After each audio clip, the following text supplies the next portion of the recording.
2 सितंबर 1946 क्या है आज के इस दिन का इतिहास। दोस्तों, इसको जानने के लिए हमें समझना पड़ेगा 1940 के दशक की राजनीतिक परिस्थितियां। 1939 में ही द्वितीय विश्व युद्ध शुरू हो चुका था और दूसरी तरफ कांग्रेस पार्टी डिमांड कर रही थी कि भारत में संविधानिक सभा का गठन किया जाए ताकि भारत का संविधान जो है उसे लिखने की जो प्रक्रिया है उसको शुरू किया जा सके। लेकिन किसी भी शर्त को अंग्रेजी सरकार जो है मान नहीं रही थी। लेकिन जैसे ही द्वितीय विश्व युद्ध खत्म हुआ 1945 में, उसके बाद यूके इंग्लैंड में भी सरकार जो है बदली। विंस्टन चर्चिल इलेक्शन हार गया और क्लीमेंट एटली इलेक्शन जीत गया। अब ये जो क्लीमेंट एटली था, जो कि लेबर पार्टी का प्रधानमंत्री था, उसने अपने चुनावी वायदों में बात कही थी कि मैं हमारी जो कॉलोनीज हैं उनको आजाद कर दूंगा, उनको जो है उनकी वहां पर उनकी सरकार जो है हम स्थापित कर देंगे।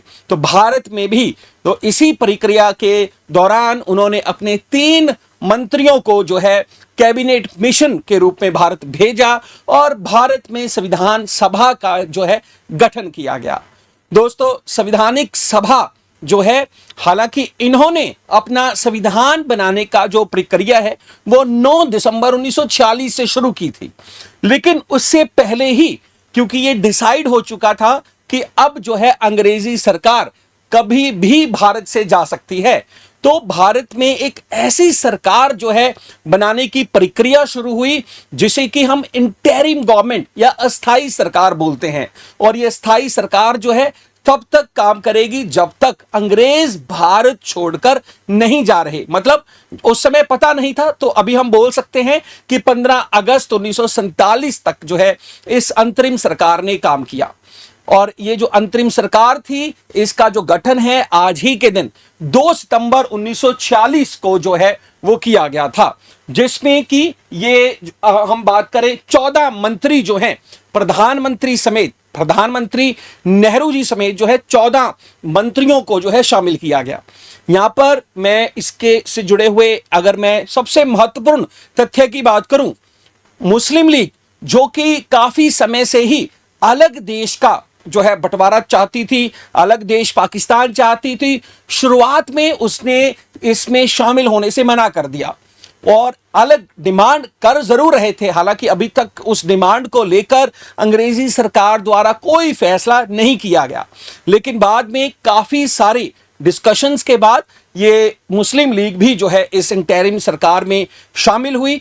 और ये जो सरकार थी, इसके नेहरू जी, पंडित नेहरू जी सिर्फ प्रधानमंत्री ही नहीं, इसके साथ ही साथ वो एग्जीक्यूटिव काउंसिल जो कि अंग्रेजों द्वारा ही बनाई गई थी, उसके वाइस प्रेसिडेंट के तौर पे भी उन्होंने काम किया।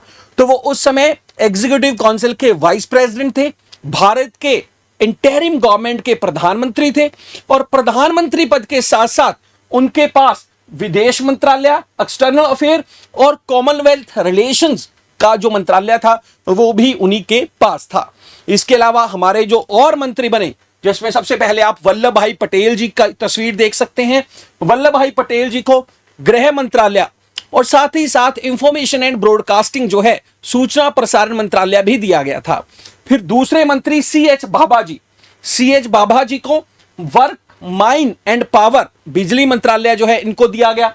फिर लियाकत अली जी, ये जो है भारत के इंटरिम गवर्नमेंट के वित्त मंत्री जो है बने। फिर उसके बाद इब्राहिम इस्माइल, ये भारत के पहले इंटरिम गवर्नमेंट के कमर्स मिनिस्टर बने। फिर उसके बाद बलदेव सिंह जो कि पंजाब से जुड़े हुए थे, ये भारत के पहले विदेश मंत्री जो हैं, इन्हें बनने का गौरव हासिल हुआ। फिर अब्दुल राब को भारत का पहला पोस्ट एंड एयर जो है मंत्री बनाया गया।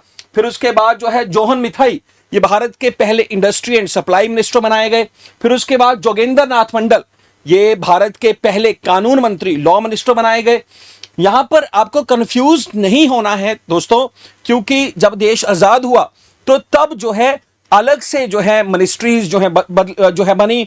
और क्योंकि कई सारे स्टूडेंट को लग रहा होगा कि पहले कानून मंत्री जो हैं वो अंबेडकर साहब थे, तो लेकिन वो आजादी के बाद का जो मंत्रिमंडल था उसमें उन्हें शामिल किया गया था।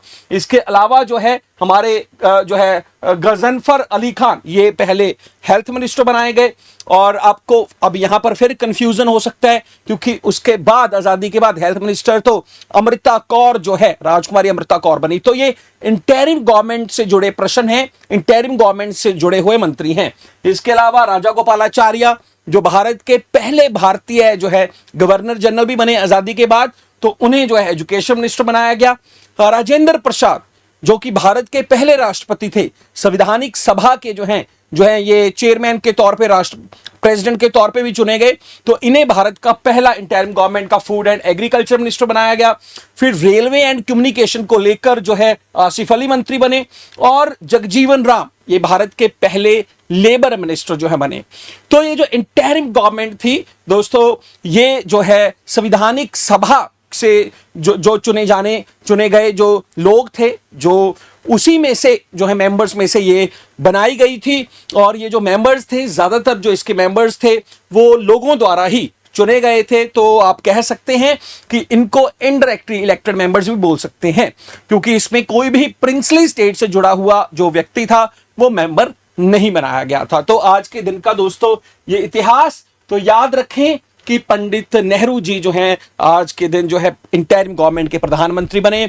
और आज का दिन बड़ा ऐतिहासिक है दोस्तों। ऐसे ही ऐतिहासिक तथ्यों को और इंटरेस्टिंग वीडियोस को जानने के लिए आप हमारे चैनल को सब्सक्राइब कर सकते हैं। बहुत बहुत धन्यवाद। Thank you so much.